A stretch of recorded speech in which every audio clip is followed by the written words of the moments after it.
Agora esta chamada está sendo gravada. Olá, pessoal, tudo bem com vocês? Voltamos.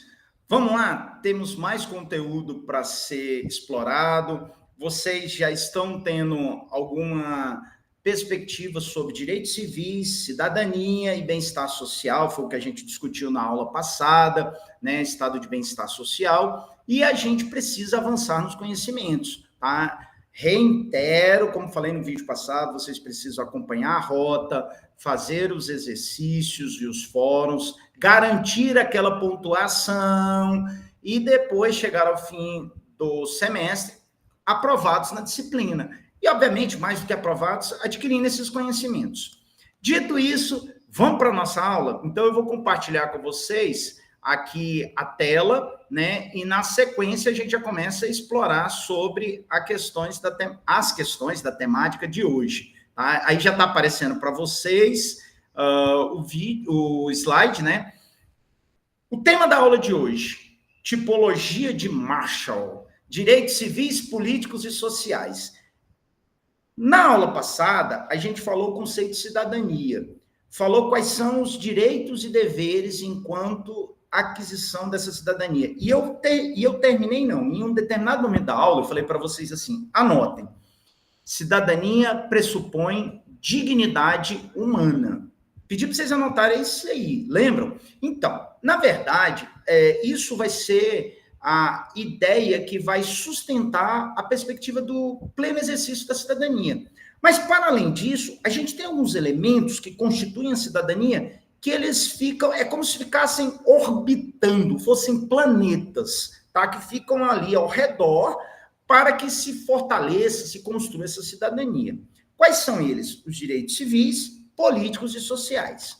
Mas, para falar nisso, vamos começar entendendo quem foi esse teórico que elaborou esse pensamento. Na verdade, é um teórico chamado Thomas Humphrey Marshall, né? Ele é da Inglaterra, ele nasceu em 1940, um pouquinho antes, na verdade, né? Antes de 49, e ele vai justamente introduzir a noção dos direitos sociais associados aos direitos civis e políticos, tá? Ele é considerado uma referência justamente nesses aspectos, porque aí são os seguintes: direitos civis, eles têm uma perspectiva, direito político é outra perspectiva, tá? E direitos sociais, outra perspectiva. O que a gente precisa entender é que isso vai construir as reflexões sobre o conceito de cidadania, tá? Então, vamos lá, vamos avançar. Bom, lembra que eu falei para vocês que começa o processo, eu vou bem devagar, tá, gente? O processo de industrialização. O que acontece? Você sai do meio agrário, vai para a cidade e as fábricas, as indústrias começam ativamente a construir um processo tanto econômico, quanto político, quanto social. Então, olha, as pessoas moravam no campo, vão para a cidade. Então, elas vão precisar morar em algum lugar na cidade. Elas trabalhavam e recebiam pela sua produção agrícola. Agora elas vão trabalhar e receber pelas horas, né, prestadas por determinado serviço. Então, ela passa a ser um proletário, ela passa a receber isso daí. E aí, a partir dessas perspectivas, a industrialização, ela trouxe alguns aspectos tecnológicos, mas ela também trouxe algumas mazelas. Olha a palavra, mazelas, problemas. Que mazelas são essas? Desemprego, violência, condições de moradia insalubres, tá? Então, tudo isso vai se construindo a partir desse processo industrial, porque não tem emprego para todo mundo, alguns ficam desempregados, essas áreas metropolitanas também acabam gerando processos violentos. Então, é importante. E o Marshall, ele vai trabalhar com essas questões de como fundamenta essas perspectivas, principalmente do ponto de vista da capacidade de luta pela garantia desses direitos, do ponto de vista jurídico, e como faz para que utilize metodologicamente processos de alcançar a esse processo de materialização, tá? Vamos avançar um pouquinho mais? Vamos. O que acontece? Tipos de direito. Então, vamos lá. Primeira coisa que vocês precisam saber, e aí possivelmente eu vou cobrar na prova, tá? Eu vou falar bem devagar agora. Primeira coisa que vocês precisam saber, tá? E possivelmente eu vou cobrar na prova. Que Marshall estabelece a sua teoria sobre 3 eixos. Marshall estabelece a sua teoria sobre 3 eixos. Quais são eles? O eixo civil, o eixo da política e o eixo social. Então, vamos entender cada um deles. O que é o eixo civil? Direitos inerentes à liberdade individual, liberdade de expressão, de pensamento, direito à propriedade, conclusão de contratos, direito à justiça, que foi instituído no século XVIII. Então, isso é o que nós chamamos de direito civil. Se a gente fosse pegar, só para vocês entenderem, ficar mais claro para vocês, se a gente fosse pegar o direito civil, como é aplicado hoje, o direito civil, todos os contratos, tá, na esfera de venda de uma propriedade, de perspectiva de contrato para direito a uma determinada propriedade material ou imaterial, por exemplo, a música, é celebrado, ele é feito na esfera civil. Qualquer coisa que alguém descumprir, você vai acionar a justiça para um contrato civil. Tá claro? Por exemplo, alguém compôs uma música e outra pessoa usou, mas não pagou os direitos autorais, você vai acioná-lo na esfera civil. Tá claro? E o que é a esfera política, o eixo político? É o direito de participação no exercício do poder político, como ser eleito ou eleger alguém, tá? No conjunto das instituições de autoridade política. Quais são os conjuntos de instituições de autoridade política? Município, Estado e União. Município, Estado e União. Repetindo, município, Estado e União. Como participar da política na esfera municipal? Candidato a vereador ou vereadora. Candidato a prefeito ou prefeita. Tá? Como candidatar-se na esfera estadual? Deputado estadual, governador, vice-governador. Tá claro? Então, esses são os aspectos dentro da perspectiva política a nível estatal. E a nível de União? Deputado federal, senador, presidente da República, vice-presidente. É nesse arcabouço que está a questão da esfera política.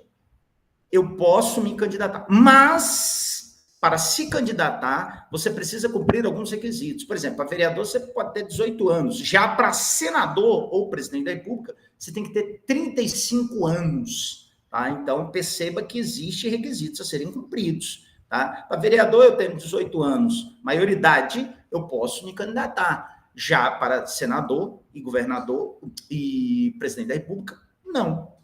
Tá? E na esfera social, conjunto de direitos relativos ao bem-estar econômico, social, desde a segurança até o direito de partilhar o nível de vida, segundo padrões. No direito social, vai ter lá na frente uma aula que eu vou falar os direitos sociais à luz da Constituição de 1988. Então, eu não quero esmiuçar muito aqui, porque vai ter uma aula específica que eu vou ficar. Direito à educação. Direito, e aí está onde? Está no artigo tal da Constituição, com desdobramentos na Lei de Diretrizes de Base da Educação. Então, nós vamos ter uma aula específica. Hoje, vocês precisam saber qual é o triângulo ou o eixo de Marshall. São os direitos civis, políticos e sociais. E aí, um pouco da ideia do Marshall, e ainda voltando ao Marshall, tá, gente? A ideia da educação, ela é um pré-requisito para a liberdade civil, porque ele entende o seguinte, a partir de que o indivíduo, ele se aproprie dos conhecimentos, ele tem a formação, ele consegue questionar, ele consegue fazer uma leitura conjuntural. Ah, por que eu sou pobre? Eu sou pobre porque existe um sistema que ele é dividido em classes sociais, tá? E eu preciso, para sair da condição de pobreza, uma mobilidade. Para fazer essa mobilidade, eu preciso me qualificar. Então, essa é uma perspectiva. Trabalhadores qualificados a partir da educação. Agora, também é importante frisar, e aí eu quero que vocês estejam muito atentos, tá? Futuros administradores públicos. a educação, ela não está, como é que eu vou dizer, totalmente sinérgica a oportunizar as mesmas situações para todos. Não entendi nada, professor. Simples. É o seguinte, quem tem uma educação mais universal, né, filosofia, sociologia, línguas estrangeiras, matemática, física, ele tem muito mais possibilidade de ter acesso a determinados postos de trabalho. Ao passo que aquele que tem uma educação mais básica, ele fica restrito. Tanto é, por que eu estou falando isso para vocês? Perceba o seguinte, durante a implementação da educação, prestem atenção que eu estou falando isso para vocês. Olha, é muito importante isso que eu vou falar para vocês. Durante a implementação do processo educativo no Brasil, em um determinado momento, havia um decreto que proibia, presta atenção, vocês vão procurar isso aí, eu nem vou falar o nome do decreto, presta atenção que fica como tarefa, vocês vão procurar. Havia um decreto do governo proibindo que pessoas com doenças contagiosas, escravos e africanos não frequentassem escola. Olha a segregação. Tá vendo? Como é que aquelas pessoas que estavam escravizadas poderiam se qualificar e depois se inserir no mercado de trabalho se elas eram segregadas, se elas a elas não era oportunizado. Então, veja, essa mesma educação que dizia-se, vai precisar se qualificar. A eles não era permitida essa qualificação. Então, houve isso. Procurem, eu quero que vocês pesquisem no dia da aula da nossa revisão, eu vou cobrar de novo, tá? Ou então da nossa aula síncrona, essa perspectiva.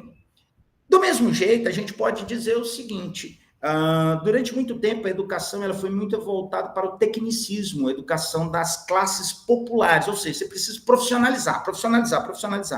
Enquanto da massa, da elite, era uma visão muito mais universal, você precisa se qualificar, entender de geografia, e aí o que acontecia? Nesses momentos, depois era cobrado nos vestibulares nas universidades, e nesse processo, quem acabava alcançando essas vagas era justamente quem tinha sido preparado. Enquanto a classe popular, a classe trabalhadora, era profissionalizada, a classe da elite econômica era instruída a passar em processos educativos para medicina, odonto, veterinária, engenharia, direito, enfim, esses cursos mais elitizados. Com o tempo, percebeu-se que necessitava também oportunizar as classes menos favorecidas esses processos, como é o caso do sistema de cotas. Vamos falar isso lá na frente. Avançando, como é que a gente pode pensar essa questão de exercício pleno da cidadania? Lembra que eu falei que o exercício pleno da cidadania pressupõe dignidade da pessoa humana? É importante a gente entender que o Brasil passa por processos históricos das mais variados possíveis, desde a chegada do colonizador, e aí, prestem atenção, futuros administradores e administradoras. Nós, enquanto formadores de opinião, nós não vamos utilizar o termo Brasil descoberto, porque o Brasil não foi descoberto. O Brasil foi aqui alcançado por colonizadores, tá? Europeus que chegaram. Aqui não tinha descoberto. Descobrir, você descobre o que não existe. E aqui já existiam nativos, que nós também chamamos de autóctones. Nativos, que nós também chamamos de autóctones. Então, desde esse processo, é conflituoso no Brasil. Existe um grupo de cidadãos elitizados e existe um grupo de cidadãos expropriados, que eles não têm um livre exercício da cidadania. E, para a conquista dessa cidadania, são feitas através de lutas, tá? E disputas de espaços, e principalmente através de manifestações, para que se garantam os direitos. E isso se materializa muitas vezes nas leis, tá? Vamos avançar. Como eu acabei de falar, essas manifestações se materializam nas leis. É o caso da Constituição Federal do Brasil de 1988, considerada para muitos... olha o termo que eu vou usar, tá, gente? De vez em quando vocês vão falar assim, esse professor vem com as palavras difíceis. Para alguns exegetas, professor, que palavra é essa? Exegetas são pessoas altamente capacitadas, estudiosas de um determinado conteúdo, tá? Seja exegetas da Constituição, da Bíblia, do que seja. São pessoas muito preparadas. Então, segundo alguns exegetas da Constituição, essa é a Constituição mais cidadã.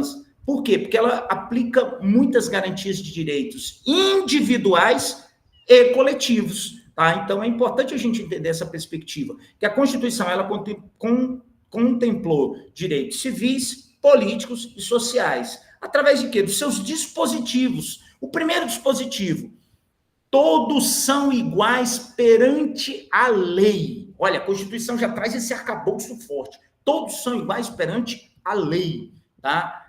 Não sendo permitido nenhuma e nem qualquer discriminação. E aí ele vai elencando quais são as discriminações. E aí a gente pode entender o seguinte, olha só, quando a gente está falando dessas questões de dispositivos e principalmente de políticas públicas, e é importante a gente falar disso, tá, gente? Repito, vocês estão num curso de administração pública. O que vocês leem, o que vocês se instrumentalizam, eles têm que ser aplicados na administração pública. Então, a gente tem que pensar o seguinte, o que é requisito e o que é importante? Primeiro, nós temos que ter a formação, pressupostos da administração, elencados e também unificados com a questão da ideia de cidadania. Segundo, além da formação, nós temos que ter execução. Quais são as medidas de fato administrativas, financeiras e legais para a implementação de programas de políticas públicas, tá? Dentro do escopo, tá, que a gente está falando da teoria do Marshall, civil, política e social. E, por fim, nós temos que ter uma perspectiva avaliativa. Formação, execução e avaliação desses efeitos na esfera social e na esfera jurídica, tá? Para a gente entender se foi ou não efetivado. Por exemplo, só para a gente entender isso, gente, a política de cotas, quando ela foi construída, ela tinha uma temporalidade, 10 anos. Depois desses 10 anos, ela teria que ser reavaliada para se ratificar, confirmar ela, e ela poder ser exercida por mais um período. Tá? Então, a própria política de cotas, ela, em 2018, né? 2018, agora eu estou na dúvida, tá, gente? Depois vocês dão uma pesquisada. Ela completou 10 anos, e a partir disso daí, ela teve que ser observada a sua efetividade, tá bom? Avançando. Nesse aspecto, é importante a gente entender o seguinte, que o poder público, a gente fala Estado. Quando eu falar a palavra Estado, entendo o governo, tá, gente? Ele tem um aspecto chamado discricionariedade administrativa. O que significa isso? Significa que o poder público vai estabelecer o que tem que ser feito, como tem que ser feito, para quem tem que ser feito e se existe conveniência e oportunidade para fazer aquilo. O poder público não faz o que ele quer, faz o que está discriminado na lei, está discricionado na lei. Tá? E a partir de normas jurídicas. Vocês, como administradores públicos, vocês não vão fazer o que vocês querem, tá? Vocês vão fazer o que está estabelecido em norma legislativa da administração pública, seja ela estatal, seja ela municipal, seja ela federal. E aí, em alguns casos, a intenção, gente, preste atenção, a intenção é fazer tudo pelo povo, mas os recursos são escassos. Nesse aspecto, a partir da ideia da escassez dos recursos, criou-se uma teoria chamada reserva do possível, que nada mais é que o Estado fazer aquilo que ele pode na medida com aquilo que ele tem, tá? Essa ideia, ela se originou o seguinte, de uma demanda judicial de estudantes que não haviam sido aceitos na Universidade de Hamburgo e Munique, na Alemanha, e aí eles falaram, a gente quer entrar. Só que aí o governo alemão falou assim, ó, todos os alemães têm direito a escolher livremente sua profissão, local de trabalho e seu centro de formação. Todavia, o governo não tem como assegurar para todo mundo entrar. Isso é que é a reserva do possível. Tá? Então, é dentro daquilo que ele pode fazer aquilo que é possível.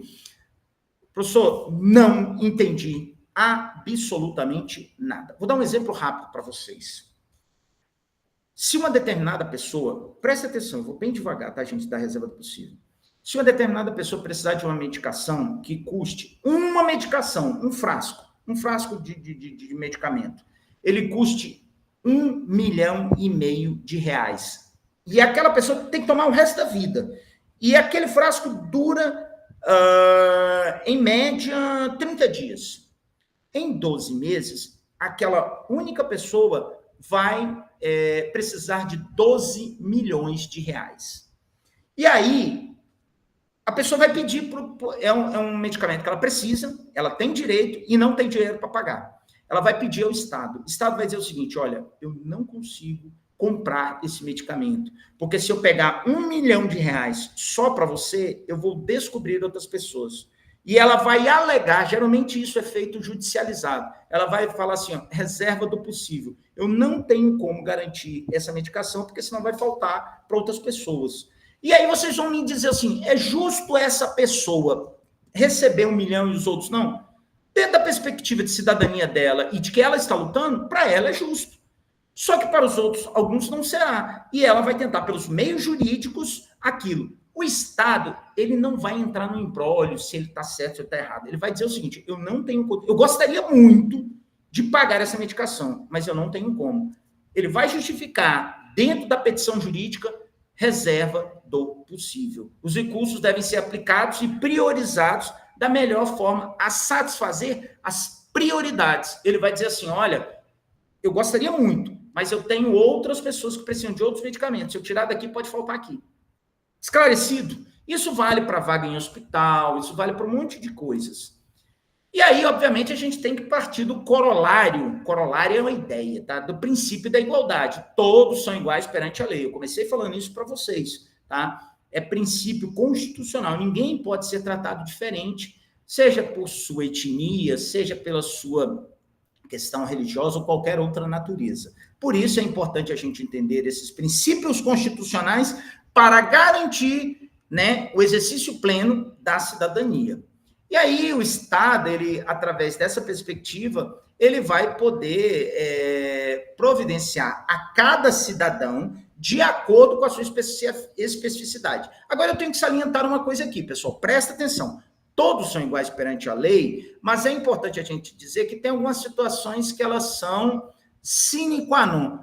A hora esse professor vem com a palavra sine qua non, ou seja, uma situação específica, uma situação particular. O que é isso? O Estado vai ter que ver aquela situação daquela pessoa a partir daquele prisma, onde os iguais têm que ser tratados de forma igualitária e os desiguais na mesma proporção. Professor, explica melhor isso. Por exemplo, é o caso das cotas para estudantes de escola pública entrar na universidade. Gente, é claro e cristalino para todos que a escola pública ela tem as suas deficiências. E não está se falando de um aluno menos apto do que o outro, está se falando de condições materiais. E aí o que acontece? O Estado cria um mecanismo onde esses estudantes vão disputar com os próprios estudantes, os particular, a vaga que ele vai pertencer. Isso é tratar os iguais, escola particular, e os públicos, escola pública, os desiguais na mesma proporção. Tá claro? Então é importante a gente entender isso. E as políticas públicas têm que atender de forma coletivizada, mas também abarcar situações individualizadas. Situações de pessoas com deficiência, situações de pessoas que necessitam de uma situação mais observada pelo próprio Estado. Então, é importante entender isso, que o Estado também não é algo rígido, não é algo... Ele vai ter que fazer durante a lei, vai fazer as coisas sob a égide da lei, mas, sobretudo, ele vai fazer as coisas de forma a tornar o pleno exercício da cidadania mais alcançável. Então, é nesse sentido que a gente pensa essa perspectiva. Essa aula ela é mais tranquila, essa aula ela é mais sossegada, são princípios, e a gente começou falando justamente, eu vou voltar um pouquinho aqui, dos princípios de Marshall, que é os direitos civis, direitos políticos e direitos sociais. Espero que vocês tenham entendido essa perspectiva, espero que vocês estejam acompanhando as aulas, tá, gente? Repito, eu falei na aula passada e vou repetir agora. Não se restringam única e exclusivamente ao material postado, não restringam unicamente aos exercícios.